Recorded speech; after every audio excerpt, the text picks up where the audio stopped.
ব্ৰাজিলৰ বিমানত উইণ্ডো ছিটক লৈ ভাইৰেল ঘটনা। কান্দি থকা শিশুক বহিবলৈ নিদিয়া মহিলাৰ শেষ পৰিণাম কি হ'ল? নমস্কাৰ বন্ধু বান্ধৱীসকল, আপোনালোকে চাই আছে অসম দেশ বিদেশ। আৰু আজি আমি আপোনালোকক জনাম এনে এটি ঘটনা যিটো সৰু বুলি ভাবিলেও শেহতীয়াভাৱে বিশ্বজুৰি বিতৰ্কৰ সৃষ্টি কৰিছে।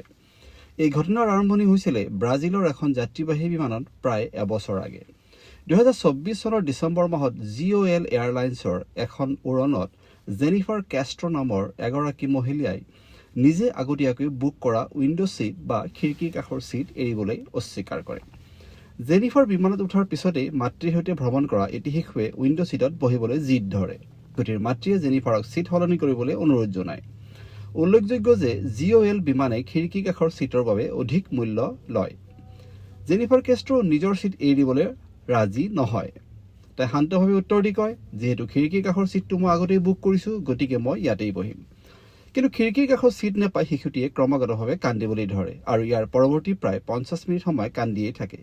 ইয়ে বিমানৰ অইন যাত্ৰীসকলক জেনিফাৰৰ প্ৰতি অতিষ্ঠ কৰি তোলে আৰু ইয়াৰ লগতে এগৰাকী যাত্ৰীয়ে গোটেই ঘটনাটোৰ ভিডিঅ' বনাই ছ'চিয়েল মিডিয়াত আপলোড কৰে। আপলোডৰ লগে লগে ভিডিঅ' ছ'চিয়েল মিডিয়াত ভাইৰেল হৈ পৰে আৰু তীব্ৰ বিতৰ্কৰ সৃষ্টি হয়।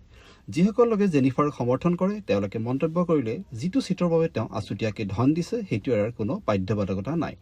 আনহাতে আন কিছু লোকে ইয়াৰ বিৰোধিতা কৰি জেনিফাৰক তীব্ৰ সমালোচনা কৰে। সেয়া যিয়েই নহওক, ভিডিঅ'টো ইণ্টাৰনেটত কৌটিৰ ঘৰত মানুহে প্ৰত্যক্ষ কৰে। কিন্তু ঘটনাটো ইয়াতেই শেষ নহ'ল। ভিডিঅ' ভাইৰেল হোৱাৰ পিছত জেনিফাৰ কেষ্ট্ৰই অহৰহভাৱে সামাজিক মাধ্যমত গালি-গালাজৰ সন্মুখীন হ'ব ধৰিলে। ফলত জেনিফাৰ তীব্ৰ মানসিক চাপৰ সন্মুখীন হ'ল। এই অভিযোগ তুলি জেনিফাৰে শেহতীয়াভাৱে ঘটনাৰ সময়ত কৰা GOL এয়াৰলাইন্স আৰু বিনা অনুমতিত ভিডিঅ' বনোৱা যাত্ৰীজনৰ বিৰুদ্ধে আদালতত গোচৰ ৰুজু কৰে। জেনিফাৰৰ স্পষ্ট অভিযোগ, ঘটনাৰ সময়ত বিমান সংস্থাটোৱে তাইক কোনো ধৰণে সহায় কৰিবলৈ আগবাঢ়ি অহা নাছিলে।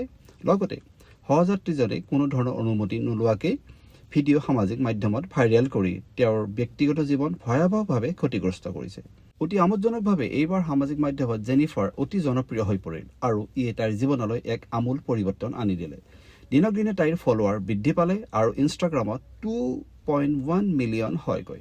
ইয়াৰ ফলত জেনিফাৰে বিভিন্ন ধৰণৰ পেইড প্ৰমোশ্যন বা এডভাৰটাইজমেণ্টৰ কাম পাবলৈ আৰম্ভ কৰে, যিয়ে তাইক বিত্তশালী কৰি তোলে। সঁচাকৈয়ে আচৰিত ছ'চিয়েল মিডিয়া বা সামাজিক মাধ্যম।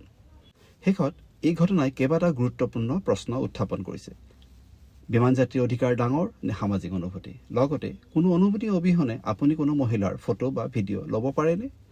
যদিহে আপুনি ৰাজহুৱা স্থানত বিনা অনুমতিত মহিলাৰ ফটো বা ভিডিঅ' লোৱাৰ ক্ষেত্ৰত ভাৰতীয় উচ্চতম ন্যায়ালয়ে শেহতীয়াভাৱে কি ৰায় দিলে জানিব বিচাৰে, তেন্তে আমাৰ পৰৱৰ্তী ভিডিঅ'লৈ বাট চাওক। আপোনাৰ মতামত কমেণ্টত জনাব। ভিডিঅ'টো ভাল লাগিলে লাইক, শ্বেয়াৰ বা চেনেলটো ছাবস্ক্ৰাইব কৰিব নাপাহৰিব। ধন্যবাদ।